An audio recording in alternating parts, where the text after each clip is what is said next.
बिस्मिल्लाहिर्रहमानिर्रहीम। चैप्टर 2 पढ़ रहे थे और उसमें हमने पढ़ लिया था सेक्शन 20 तक, हमारा कवर हो गया था। अब हम पढ़ेंगे सेक्शन 21। सेक्शन 21 की हेडिंग है पब्लिक सर्वेंट। अच्छा, इसमें ना मैं ज़ाती एक तजुर्बा आपसे शेयर कर दूं। जब मैं स्टूडेंट था तो मुझे ये दो सेक्शंस जो है ना अमूमन मिक्सअप कर बैठता था। इन दोनों लेक्चर्स को अलग अलग करने के पीछे मेरी लॉजिक भी ये थी कि अलग अलग लेक्चर्स होंगे तो हो सकता है आप लोगों के जहन में वो चीज़ ना जाए कि जो मेरे जहन में जाती थी। मैं जज जिसकी डेफिनेशन हमने 19 में पढ़ी और पब्लिक सर्वेंट जिसकी डेफिनेशन हमने 21 में पढ़नी है, इन दोनों को मिक्सअप कर बैठता था। ठीक है, तो पिछले लेक्चर में, पिछली क्लास में हमने एक डेफिनेशन पढ़ी थी जज की, वो थी सेक्शन 19 ऑफ द पीपीसी 1860। आज हम पढ़ेंगे सेक्शन 21 जिसमें पब्लिक सर्वेंट के हवाले से बताया गया। ठीक, चलेंगे। पब्लिक सर्वेंट हेडिंग है सेक्शन 21 की। The word public servant denote a person falling under any of the descriptions hereinafter following, namely नीचे बताई गई इन चीज़ों में से किसी भी चीज़ में जो बंदा फॉल करेगा वो पब्लिक सर्वेंट कहलाएगा। फर्स्ट ओमिट हो गई, क्या थी हमें नहीं पता। Second, every commissioned officer in military में कमीशन्ड ऑफिसर जो भी होगा वो चाहे नेवल हो या एयर फोर्सेस ऑफ पाकिस्तान हो, while serving under the federal government और एनी प्रोविंशियल गवर्नमेंट, बाकी हुकूमत के तहत वो काम कर रहा होगा या सूबाई हुकूमत के तहत कमीशन्ड ऑफिसर होगा, नेवी में या एयरफोर्स में। ये तमाम हेडिंग्स मैं ये चाहता हूँ कि अगर ये सवाल आपसे वो पूछे तो इन सबको सेपरेट हेडिंग्स में, नेवी में होने वाला जो ऑफिसर है वो भी पब्लिक सर्वेंट कहलाएगा, एयरफोर्स में आने वाला भी पब्लिक सर्वेंट कहलाएगा, फेडरल गवर्नमेंट के अंडर सर्विस करने वाला भी पब्लिक सर्वेंट है, प्रोविंशियल गवर्नमेंट वाला भी पब्लिक सर्वेंट है। ये तमाम हेडिंग्स, कमीशन्ड ऑफिसर जो है वो पब्लिक सर्वेंट कहलाएगा। इन तमाम चीज़ों को सेक्शन 21 की क्लॉज जो लिटरली सेकंड है, लेकिन हम वो पहली क्लॉज पढ़ रहे हैं कि जिसमें इन तमाम चीज़ों को पब्लिक सर्वेंट बताया गया है। ठीक, दूसरा यानी इसके अकॉर्डिंग थर्ड, एवरी जज पब्लिक सर्वेंट होगा। तीसरा यानी इसके अकॉर्डिंग चौथा, every officer of a court of justice, अदालत का कोई भी officer, whose duty it is as such officer, कि इस ऑफिसर जो वो है वो होने के नाते जिसके फ़राइज़ में ये हो टू इन्वेस्टिगेट, कि वो इन्वेस्टिगेशन तहकीकात करे और रिपोर्ट करे किस चीज़ की, on any matter of law और फैक्ट, कानून के किसी मामले की जो अदालत ने उसके ज़िम्मे लगाया हो या हकायक के किसी मामले की, कि जाएं आप छानबीन करें, पड़ताल करें, असल चीज़ें देखें वहाँ पर ग्राउंड पर क्या है और हमें आकर रिपोर्ट करें। अब अदालत हर जगह पर खुद तो नहीं जा सकती। अदालत कुछ लोग, कुछ कमीशन अपॉइंट करेगी, लोकल कमीशन, वो जाएंगे, वो रिपोर्ट करेंगे। फॉर एग्जांपल वो आकर वो भी पब्लिक सर्वेंट के दायरे में आएंगे। और टू मेक, ऑथेंटिकेट और कीप एनी डॉक्यूमेंट, या उसके ज़िम्मे अदालत ने लगाया हो कि कोई दस्तावेज़ बनाए, उसकी तस्दीक करे या उसको अपनी तहवील में रखे किसी भी डॉक्यूमेंट को, तो वो भी पब्लिक सर्वेंट कहलाएगा। और टू टेक चार्ज और डिस्पोज ऑफ एनी प्रॉपर्टी, या किसी प्रॉपर्टी को अपने हवाले करे या डिस्पोज ऑफ करे जो अदालत ने उससे बताया है, ठिकाने लगाए, बेचे, जो करे, जो अदालत के अहकामात हैं उसके अकॉर्डिंग करे, वो भी पब्लिक सर्वेंट कहलाएगा। ये भी अलग अलग हेडिंग्स बन रही हैं इसकी सब। और to execute any judicial process, कोई जुडिशल अदालती अहकामात जब उसके ज़िम्मे लगाए गए तो उनको पाए तकमील तक पहुँचाए, नाफिजुल अमल करे, अगर ये ड्यूटीज़ उसके ज़िम्मे लगाई गई हैं तो भी पब्लिक सर्वेंट है। और टू एडमिनिस्टर एनी ओथ, अदालत ने कहा फला जगह पे जाए, वहाँ पर जाकर लोगों से हल्फ लें, बरहल्फ उनसे कोई बयान लें, पब्लिक सर्वेंट हैं आप। और टू इंटरप्रेट और to preserve order in the court, या फिर ताबीर व तशरीह करें, या फिर अदालत में नज़्मो ज़ब्त का ख्याल रखें, ये भी आपके ज़िम्मे है। वहाँ पर लोग लड़ ना पड़ें, कोई ऐसा चक्कर ना हो जाए। And every person specially authorised by court of justice to perform any of such duties, या फिर अदालत की तरफ से किसी भी शख्स को इन ऊपर बताए गए फ़राइज़ में से कोई एक फ़र्ज सर अंजाम देने को आर्जी तौर पर भी अगर कह दिया जाए, for the sake of arguments हम कहते हैं, तो भी वो पब्लिक सर्वेंट ही कहलाएगा, क्योंकि वो अपना काम तो कर नहीं रहा है, वो अदालत की तरफ से काम कर रहा है। ठीक, तो आप पब्लिक सर्वेंट कहलाएंगे ऐसे। अच्छा, ये वैसे इतने विषयों में हमें पढ़ने की ज़रूरत क्या है? हम पब्लिक सर्वेंट कौन होता है, पब्लिक सर्वेंट कौन, क्या वजह है, क्यों इतनी डिटेल्स में हम जा रहे हैं? उसकी वजह यह है कि आगे आने वाली प्रोविजंस में कुछ ऐसी प्रोविजंस हैं कि पब्लिक सर्वेंट्स को सर्टन प्रोटेक्शंस हासिल हैं। जैसे मैंने आपको पहले मिसाल दी कि जल्लाद है, अब उसको तो नहीं लटकाएंगे बेचारे को।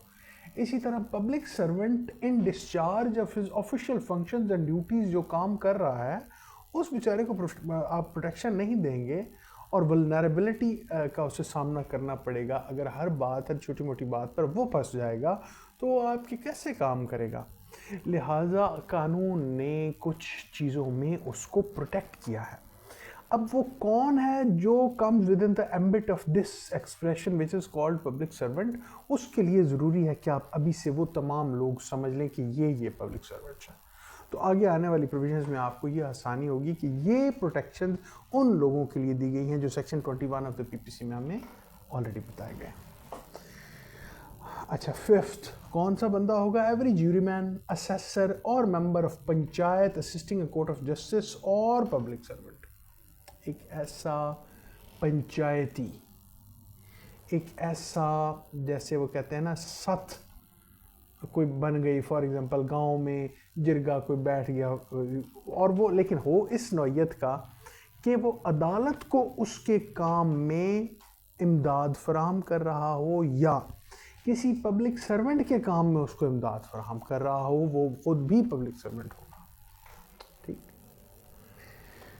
अच्छा, सिक्स्थ, एवरी आर्बिट्रेटर और अदर पर्सन, सालिस का किरदार, आपकी और मेरी लड़ाई हो गई, एक बंदा जिसकी हम दोनों इज्जत करते हैं, जिसकी बात मानते हैं, हमने उसे बीच में बिठाया, हमने कहा भाई आप हमारा फैसला कर दो, हो सकता है हम जिस बात की वजह से दुरुस्त बात समझ ना पा रहे हों, तो आप हम दोनों की बात समझें। सालिस कहते हैं तीसरे को, दो लोगों में जो तीसरा होता है। इस पर एक आर्बिट्रेशन एक्ट भी है पूरा, वो भी हो सकता है आपके फ्यूचर में आपके कोर्स में आए। अच्छा, एवरी आर्बिट्रेटर और other person to whom any cause और matter has been referred for decision, उसके हवाले किया गया हो कोई भी मामला कि जनाब आप इसका फैसला कर दें, वो भी पब्लिक सर्वेंट कहलाएगा। और report by any court of justice और by any other competent public authority, या किसी पब्लिक अथॉरिटी की तरफ से या फिर अदालत की तरफ से उसके जिम्मे लगाया गया हो। ठीक, तो ऐसा बंदा भी पब्लिक सर्वेंट कहलाएगा। क्लियर हो रही हैं चीज़ें?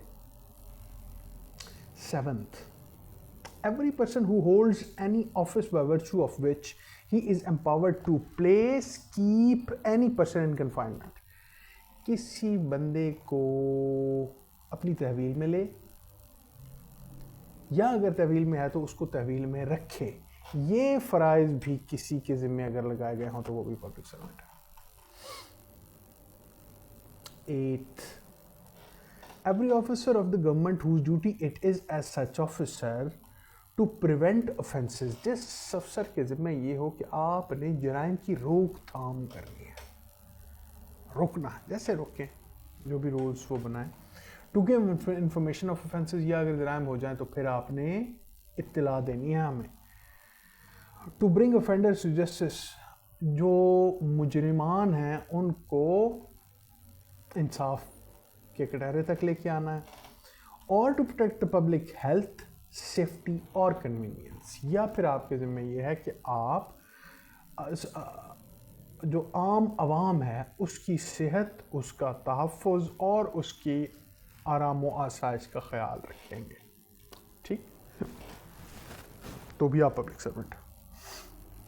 Ninth, every officer whose duty it is as such officer to, किसी ऑफिसर की ड्यूटीज़ में ये अगर लगा दिया जाए कि आप क्या करें, टेक, रिसीव, कीप और expand any property on behalf of the government, कि आप हुकूमत की ईमा पर, हुकूमत के बिहाफ पर कोई भी किसी भी किस्म की प्रॉपर्टी अपने पास, अपने कब्जे में लें,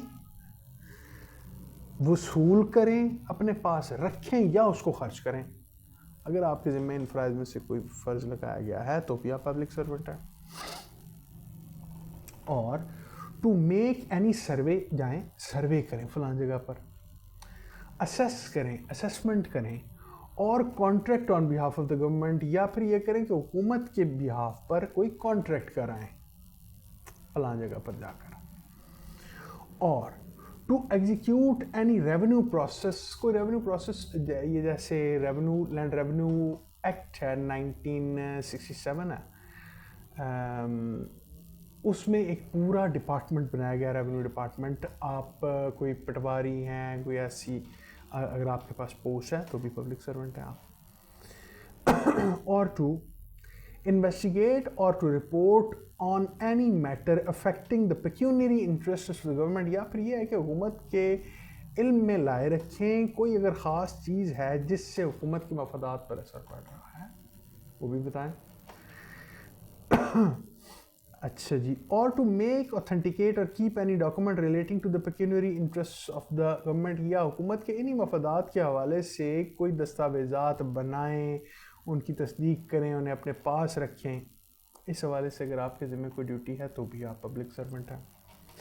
और to prevent the infraction of any law for the protection of the pecuniary interest of the government, अगर कोई लॉ हुकूमत के मफादात के साथ छेड़छाड़ करने लगे तो उसका भी ध्यान रखिएगा।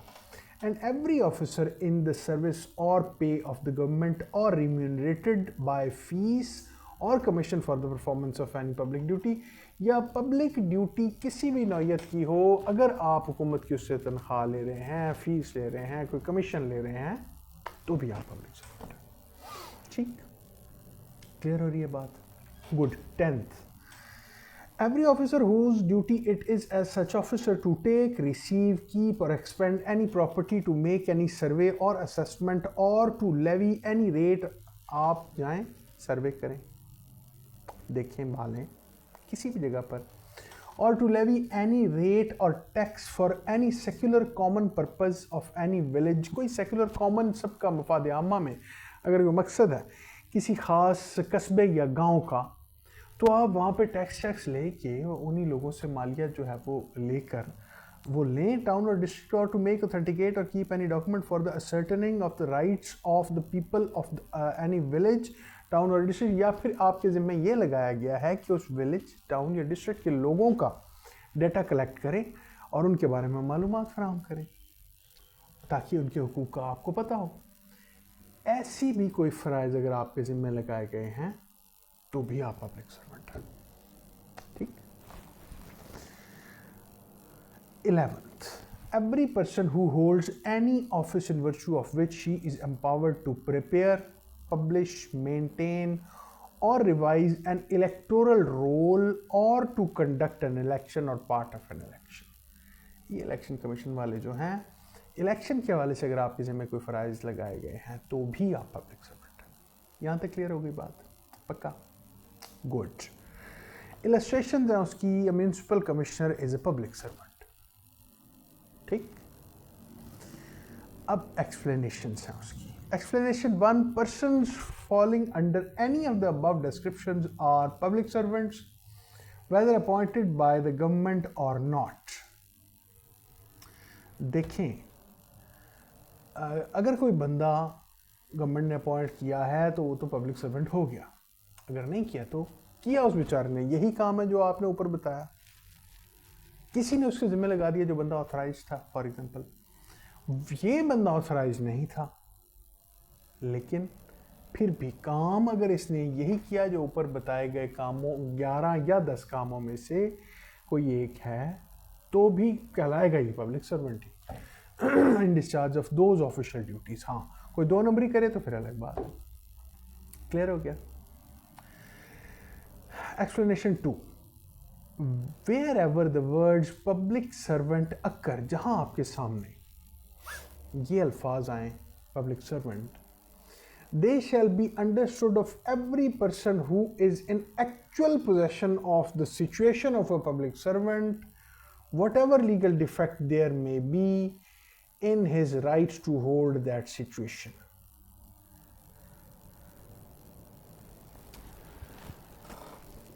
आपके ज़िम्मे फॉर एग्जांपल कोई टैक्स लेने का या कोई ऑफिस का यहाँ का रिकॉर्ड लगाया गया था।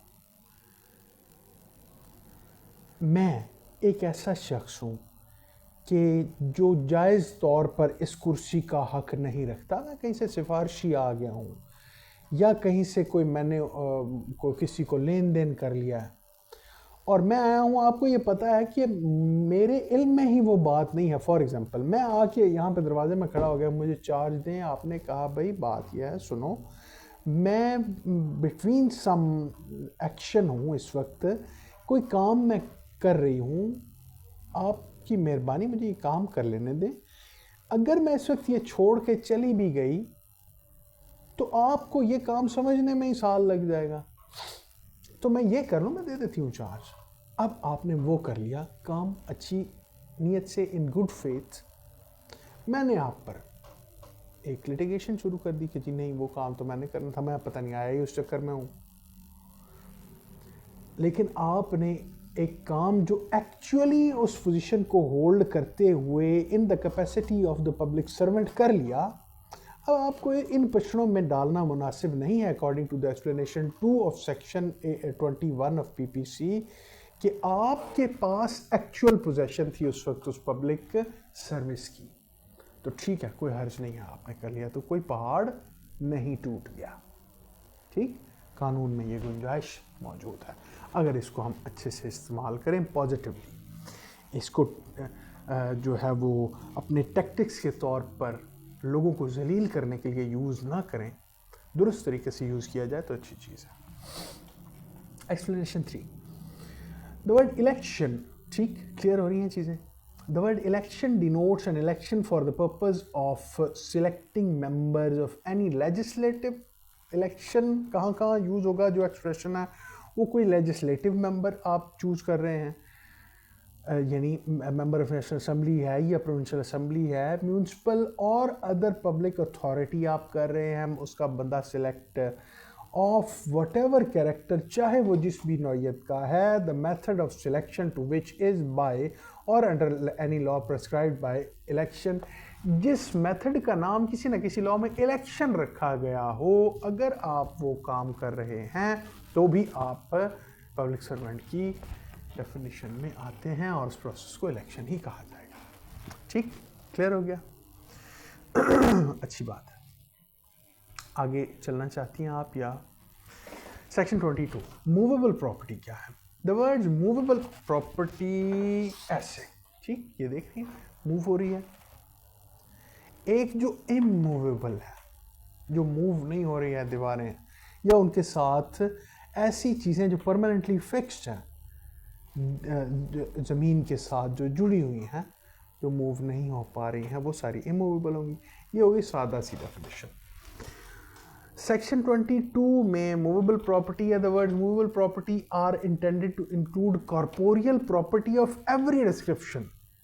कॉर्पोरेट नेचर की, तिजारती नेचर की कोई भी प्रॉपर्टी है, मूवेबल है, तो उसको मूवेबल प्रॉपर्टी कहा जाएगा, एक्सेप्ट लैंड, ज़मीन को मूवेबल नहीं कहा जाएगा। And thing attached to the earth, और ज़मीन के साथ जुड़ी हुई चीज़ें वो भी मूवेबल्स नहीं होंगी। और permanently fasten to anything which is attached to the earth, दीवार अर्थ के साथ अटैच्ड है तो ये मूवेबल ना हुई। कोई चीज़ दीवार के साथ अटैच्ड है तो ये भी मूवेबल ना हुई, ये इमूवेबल हुई। ठीक, क्लियर हो गया? ये सेंस आपको बाकी लॉज में भी आपके सामने आएगा, याद रखिएगा। 23 सेक्शन 23 ऑफ द पीपीसी, जिसकी हेडिंग है wrongful gain. Wrongful gain is gain by unlawful means of property to which the person gaining is not legally entitled. आपने मेहनत की, एक इदारा बनाया, मैं बंदर की तरह उस इदारे में घुस गया। मैंने किसी तरह से आपको थ्रेट किया, आपके पैसे हड़पने की कोशिश की, मैंने जो है वो गलाजत वाली तमाम चीज़ें यूज़ की और इदारा जो है वो आपसे ले लिया।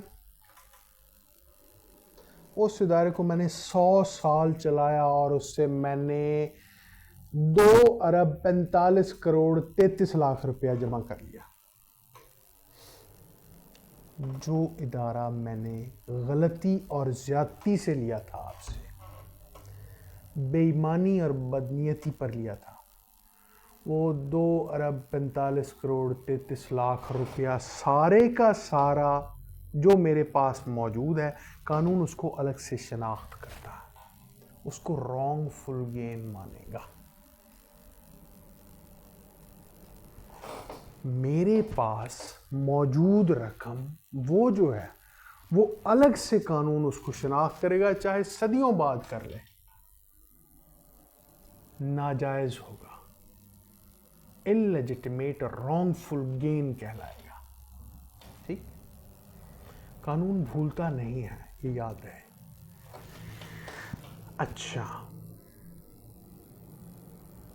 to which the person gaining is not legally entitled, मैं उसको उस तरह से लेने का legally entitled नहीं था। ठीक, ये सिक रखी गई है, क्यों रखी गई है आगे चलकर समझाऊंगा। wrongful loss, आपने भी तो खोया। is the loss by unlawful means of property to which the person losing it's legally entitled, आपको वो रखने का इस्तेहकाक था जायज तौर पर और आपने खो दिया, तो आपका रॉन्गफुल लॉस कहलाएगा। ठीक है, कोई बात नहीं, मैं मौज कर लूँ 4 दिन, कब तक करूँगा, ऐसे ही है ना। गुड। अब अभी 23 चल रहा, gaining wrongfully, losing wrongfully. A person is, हाँ, इसकी आजकल हमें नहीं पता, हम कोई नहीं है इस हवाले से फैसला करने वाले, क्योंकि कोर्ट में प्रोसीडिंग्स चल रही हैं। जैसे पिंकी के हवाले से आप, एक कानून है CNSA, control of narcotics substances act 2000 है मेरा ख्याल है, उसमें फॉर एग्जांपल मैंने नशा बेचकर प्रॉपर्टी बना ली, तो उसको भी कानून जो है वो अलग से डिफाइन करेगा और फिर उसकी फोरफीचर ऑफ तमाम प्रॉपर्टी होगी कि भाई इसकी सारी प्रॉपर्टी, क्योंकि इसने रॉन्गफुली गेन किया। अच्छा, गेनिंग रॉन्गफुली, लूजिंग रॉन्गफुली, एक हेडिंग इसकी तीसरी आ गई सेक्शन 23 की। A person is said to gain wrongfully when such person retains wrongfully as well as when such person acquires wrongfully. Specific time में इस चीज को लोकेट करने के लिए कि ये जो इसके पास असासाजात हैं, क्या ये जायज़ हैं या नाजायज़ हैं, इसके लिए ये मज़ीद डिटेल्स बताई गई हैं कि मैंने आपसे कोई चीज़ ली पर्सनली, तो मैंने एक्वायर की, तो ये रॉन्गफुल गेन हो गया। अब मैं फॉर एग्जांपल जब फौत हुआ तो मेरा बच्चा, उसके पास वो चीज़ चली गई जो थी आपकी, पता उसको है कि मेरे वालिद ने गलती और नाजायज़ तरीके से रॉन्गफुली गेन की थी और वो चुप करके बैठा रहा, तो उसने रिटेन कर लिया उसको रॉन्गफुली, उसको भी रॉन्गफुल गेन ही कहेंगे। ऐसा नहीं है कि वो रॉन्गफुल गेन, उसका फर्ज ये बनता है कि वो जिसकी चीज़ है उसको वापस करे। Likewise, a person is said to lose wrongfully when such person is wrongfully kept out of any property, उसको उसकी प्रॉपर्टी से जब दूर रखा जाए। अब ये आपकी बात हो रही है तो भी कहा जाएगा कि इस बंदे ने रॉन्गफुली लूज किया, बेचारे का हक बनता था। As well as such person is wrongfully deprived, या फिजिकली उससे ले लिया जाए। फिजिकली ये उसी बात का उलट हो गया, एक तो फिजिकली आपसे ले लिया जाए और दूसरा ले लिया गया है और फिर आपको दूर रखा जाए, तो फिर आपको रॉन्गफुली लूज होना कहा जाएगा, मुझे रॉन्गफुली गेन करना कहा जाएगा। ठीक, क्लियर हो रही हैं बातें? गुड। एक चीज़ बहुत बार आप लॉ में सुनेंगे, देखेंगे, समझेंगे, dishonesty. Section 24 of the PPC इसके हवाले से बताता है, whoever does anything with the intention of causing wrongful gain to one person or wrongful loss to another person is said to do that thing dishonestly।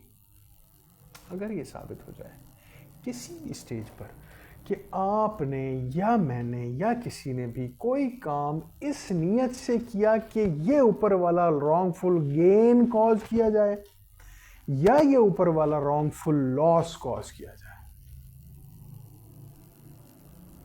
नीयत ये हो कि नाजायज तरीके से किसी से कुछ लिया जाए या नाजायज तरीके से किसी को कुछ दिया जाए, तो इसको डिस और बदयांती बदनीयती कहेंगे। ठीक, क्लियर हो रही हैं चीजें? तेज तो नहीं चल रहा हूं। Section 25, fraudulently. A person is said to do a thing fraudulently if he does that thing with intent to defraud but not otherwise। खासकर fraudulently का वर्ड तब यूज होगा जब आपको धोखा देने की खुसूसी नीयत हो मेरी। अगर नीयत नहीं है आपको खास तौर पर धोखा देने की तो वर्ड fraudulently यूज नहीं होगा, ये तभी यूज होगा जब खुसूसी नीयत होगी इसकी। ठीक, क्लियर हो रही हैं चीजें? गुड। रीजन टू बिलीव, एक एक्सप्रेशन सुनेंगे आप। A person is said to have reason to believe a thing if he has sufficient cause to believe that thing but not otherwise. मैं कह रहा हूं बाहर शाम हो रही है, लिहाजा आपको जो है वो अपने पास आप जो माल मता लाई हैं मेरे हवाले कर देना चाहिए।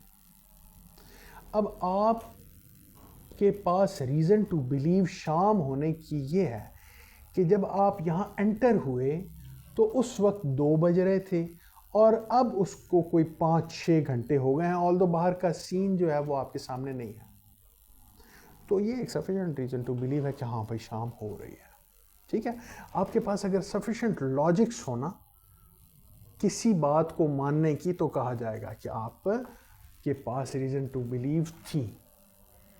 नहीं थी, एक फॉर एग्जांपल मैं आपको दाल लगाता हूँ, आओ मैं आपका बच्चा बाहर भेजता हूँ, लाओ 25 लाख रुपया दो।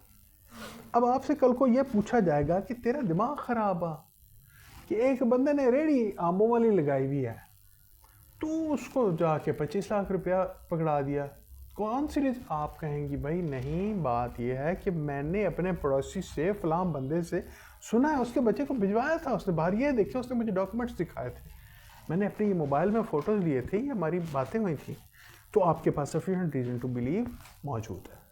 ठीक, क्लियर होगी बात? Good.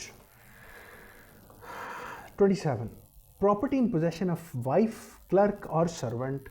When property is in the possession of a person's wife, clerk or servant on account of that person, it is in that person's possession within the meaning of this code।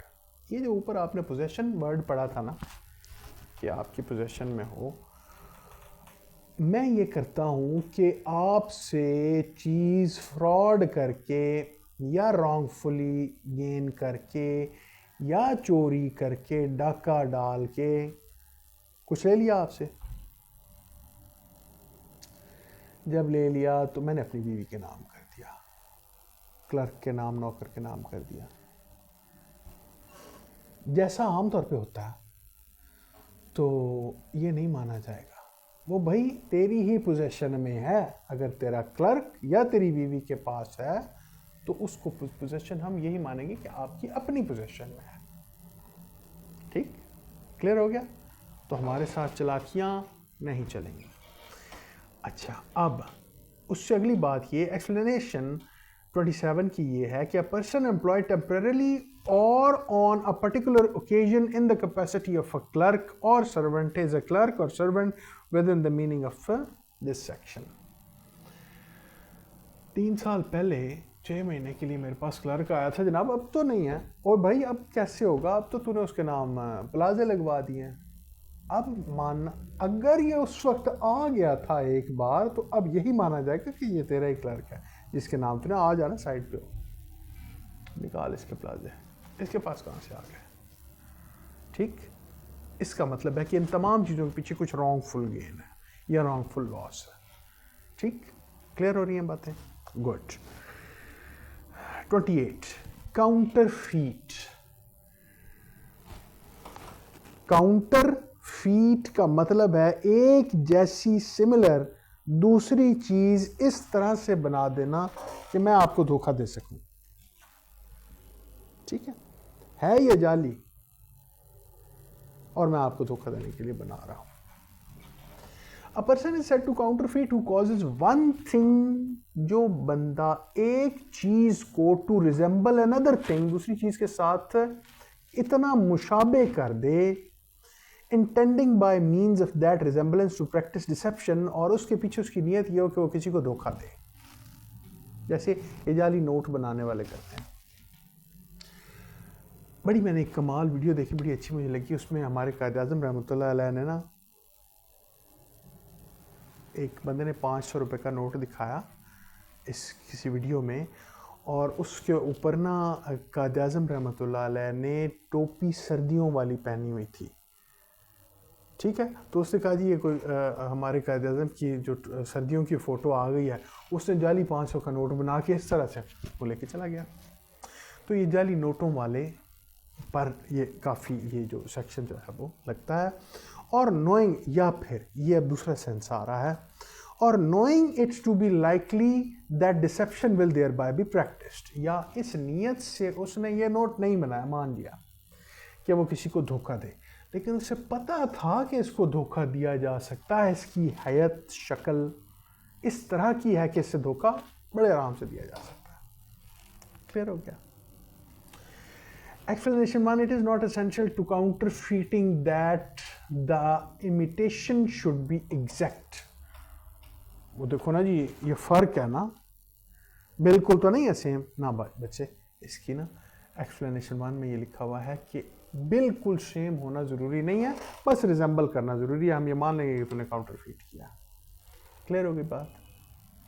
Explanation 2, when a person causes one thing to resemble another thing and the resemblance is such that a person might be deceived thereby, अगर कोई ऐसी resemblance create करता है और दूसरा जो है वो हो सकता है इससे धोखा खा जाए, it shall be presumed until the contrary is proved, तो ये समझा जाएगा,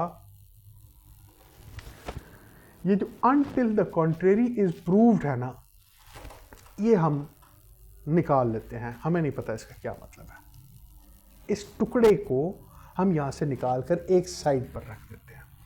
हम यहीं से पढ़ते हैं कि it shall be presumed that the person so causing the one thing to resemble the other thing intended by means of that resemblance to practise deception, तो मानेंगे हम यही, अगर बरामद हो गया, आपसे पता चल गया आपने कोई चीज़ काउंटरफीट की है, तो यही समझेंगे कि आपने किसी को धोखा देने के लिए ही या तो बनाई है, या फिर आपको ये इल्म था कि इससे किसी को धोखा दिया जा सकता है। इस बात का यही मतलब है। यहाँ तक समझ आ गई? पक्का? अब वो जो टुकड़ा हमने एक साइड पर रखा था, अब उसको इसके बीच में फिट करते हैं। Until the contrary is proved, आम तौर पर होता ये, अगर आपने अब इसको गलत साबित कर दिया कि नहीं, हमारा ये सोचना गलत है, इसके बरक्स आप साबित कर दें, हम तो ये सोच रहे हैं कि आपने धोखा देने के लिए ही बनाया, या फिर आपको पता था कि इससे धोखा दिया जा सकता है, हमने मान लिया। अगर ऐसा नहीं है तो आप हमें गलत साबित कर दें। जनरल रूल ये है कि द प्रोसिक्यूशन, सुप्रीम कोर्ट की अथॉरिटी है कि the prosecution is to present its case before the court of law beyond any doubt, and the defense is there to create a slightest doubt in the case of the prosecution. अगर मैं आप पर इल्ज़ाम लगा रहा हूं किसी चीज़ का तो आखिर तक अगर मैं इस्तिग़ासा हूं, शिकायत कर रहा हूं, FIR दे रहा हूं, आपके खिलाफ कोई केस कर रहा हूं, तो मुझे शुरू से लेकर आखिर तक बियॉन्ड एनी फ्लॉ आपके खिलाफ पूरा का पूरा केस साबित करना है। ऐसा नहीं है कि मैं इल्ज़ाम लगा के चुप होकर बैठ जाऊं, अब आप अपनी बेगुनाही साबित करते रहे। No, accused is the favourite child of law, maxim है, याद रहे। एक्यूज्ड है अगर आप, तो आपको चुप करके खड़े रहना है जब तक किसी बात का बर्डन टू प्रूव आप पर ट्रांसफर ना हो कि ले भाई फंस गया, अब बता ये क्या है। यहां पर यह है कि अगर एक बार यह साबित हो गया कि आपके पोजेशन से कोई ऐसा काउंटरफीट मवाद निकल आया है, तो अब अगर मैं प्रोसिक्यूशन हूं तो मुझे चुप करके बैठ जाना है। अब आपने ये साबित करना है कि हम गलत हैं। अगर आपने ये साबित ना किया तो हम यही सोचेंगे कि आप कल्प्रिट हैं और आपने ये जानबूझकर धोखा देने के लिए या तो बनाया या फिर आपको पता था कि इसको धोखा दिया जा सकता है, और ये सेक्शन 28 की डेफिनेशन में आएगा। इसकी सजाएं क्या हैं वो आगे जाकर हम पढ़ेंगे। क्लियर हो गई बात? गुड। डॉक्यूमेंट क्या है? The word document denotes any matter expressed or described upon any substance by means of letters, figures or marks. किसी चीज़ पर भी कोई तहरीर लिखी गई हो, कोई बयानिया लिखा गया हो, कोई निशानी बनाई गई हो, अलामत छापी गई हो, चाहे पत्थर है, लकड़ी है, कागज़ है, जो भी चीज़ है उसको आप डॉक्यूमेंट कहेंगे। वो जैसे आपको 12 टेबल याद है कि वो याद होगा कि वो उन्होंने कांसी की तख्ती पर जो है वो by means of letters, figures और मार्क्स, और by more than one of those भी, या इससे ज़्यादा लेटर भी हो, फिगर भी हो, मार्क्स भी हो, इंटेंडेड टू बी यूज्ड और विच मे बी यूज्ड, जिसके पीछे नियत हो यूज़ करने की या जिसे यूज किया जा सकता हो as evidence of that matter, बतौर शहादत उस मामले में कि जनाब ये देखें फलां डॉक्यूमेंट पर ये लिखा हुआ। अब उसके साथ क्या करना ये अगली बात है, लेकिन ये देख लें। ठीक। Explanation 1, it is immaterial by what means और upon what substance the letters, figures और मार्क्स आर फॉर्म्ड। कैसे आपने लिखे, कैसे तहरीर किए, कोई बात नहीं, जैसे भी हम डॉक्यूमेंट मान लेंगे। और whether the evidence is intended for or may be used in a court of justice or not, या फिर इसको बतौर शहादत आपने किसी कानून की अदालत में ही पेश करने के लिए लिखा था या नहीं लिखा था, इसका भी कोई हर्ज नहीं है। बस बतौर शहादत पेश किए जा सकते हैं ना अगर, और ये कोई मार्क्स, लेटर्स या फिगर्स हैं, आओ हम इसको एविडेंस एज डॉक्यूमेंट मानते हैं। ठीक, क्लियर हो गई बात? अब इसकी इलस्ट्रेशंस हैं बहुत सारी छोटी छोटी। A writing expressing the terms of a contract which may be used as evidence of that contract is a document. Contract में लिखी गई तमाम चीजें डॉक्यूमेंट है। A check upon a banker is a document. A power of attorney is a document. A map or plan which is intended to be used or which may be used as evidence is a document. A writing containing directions or instructions is a document. ठीक। Explanation 2. Whatever is expressed by means of letters, figures or marks as explained by mercantile or other usage shall be deemed to be expressed by such letters, figures or marks within the meaning of this section, although the same may not be actually expressed. तजारती मकासद के लिए वो ना कुछ कराची की markets के बारे में मैंने सुना, बड़ी दिलचस्प बात सुनी कि वो ना ऐसे आपको मर्तबान दिखाते हैं, अब उस मर्तबान पर पूरे शिप का सौदा कर देते हैं वो। या वो फॉर एग्जांपल आपने मर्तबान देखा उनका, तो उन्होंने ऐसे करके एक टिक लगा दिया। या आप किसी तिजारती माहदे में बैठे हुए हैं और उन्होंने कहा कि पास है फॉर एग्जांपल, ये अपने इनके ना अगर कोई साइंस हैं, कोई लेटर्स हैं, कोई फिगर्स हैं जो स्पेसिफिकली वो यूज़ करते हैं, और वो ये आकर बताते हैं कि जनाब हमारे यहाँ हमारी स्पेसिफिक यूजेज में इसका ये मतलब होता है, तो आप मान लीजिएगा कि उसका वही मतलब होता है। ऑल्दो आप वैसा यूज़ नहीं कर रहे हैं, आप तो लेजिस्लेटिव लाइफ से, जुडिशल लाइफ से, लीगल स्टडीज से या किसी भी और चीज़ से जुड़े हुए लोग हैं, आपको नहीं पता, आप किसी और तरह से यूज़ कर रहे हैं। लिहाजा इसकी एक्सप्लेनेशन में वो ये बताता है कि अगर उनकी कोई चीज़ है वो आपके सामने आ जाए तो वो जैसे वो यूज़ करते हैं आपसे उसी तरह से मानेंगे। ठीक। Illustration, A writes his name on the back of a bill of exchange payable to his order. The meaning of the endorsement as explained by mercantile, एक बंदे ने एक बिल ऑफ एक्सचेंज के पीछे एक जो है वो कोई नोट दिया। The meaning of the endorsement as explained by mercantile usages, mercantile usages वालों ने, जो उनके एक्सपर्ट्स हैं, उन्होंने आपको ये ओपिनियन दी कोर्ट को, is that the bill is to be paid to the holder. उन्होंने ये बताया कि यार इसका मतलब ये होता है कि जिस बंदा जो होल्डर है ना, इसको जिसने पकड़ा हुआ है, उसको जो है वो बिल पे कर दें, उसको पेमेंट करें। The endorsement is a document, तो ये एंडोर्समेंट एक डॉक्यूमेंट है। आपको समझ नहीं आई, आपको उनसे पूछना पड़ा। And must be construed in the same manner as if the words pay to the holder और words to that effect had been written over the signature. और आप ऐसा ही समझेंगे कि जैसे यही लिखा हुआ था उसके पीछे कि हाँ भाई दे दें, ये होल्डर को दे दें, बिल पे कर दें। ठीक, क्लियर हो गई बात। 30. Valuable security. The word valuable security denote a document which is or purports to be a document whereby any legal right is created. Valuable security ऐसा document, अब document की उसने आपको ऊपर तारीफ बता दी, एक ऐसा डॉक्यूमेंट जिस पर किसी भी किस्म का कोई कानूनी हक क्रिएट किया जा रहा हो, एक्सटेंड किया जा रहा हो, ट्रांसफर किया जा रहा हो, रेस्ट्रिक्ट किया जा रहा हो, एक्सटिंग्विश किया जा रहा हो या रिलीज किया जा रहा हो। ये तमाम चीज़ें अगर आप किसी डॉक्यूमेंट पर कर रहे हैं, किसी ये जो डॉक्यूमेंट के थ्रू कोई राइट का लेन देन इस तरह का कर रहे हैं, और where by any person acknowledges that he lies under legal liability, को बंदा मान रहा है कि जनाब मैं, मेरे ऊपर ये जिम्मेदारी है कानूनी, मैं पूरा करूंगा, मैंने इसका 10 रुपये देने हैं, इसका 20 रुपये देने हैं, और has not certain legal right, या फिर ये वो तस्लीम कर रहा हो कि कोई लीगल राइट नहीं है, तो ऐसा जो डॉक्यूमेंट है वो वैल्यूएबल सिक्योरिटी कहलाएगा, यानी इसकी कोई ना कोई वैल्यू है। ठीक, क्लियर हो गई बात।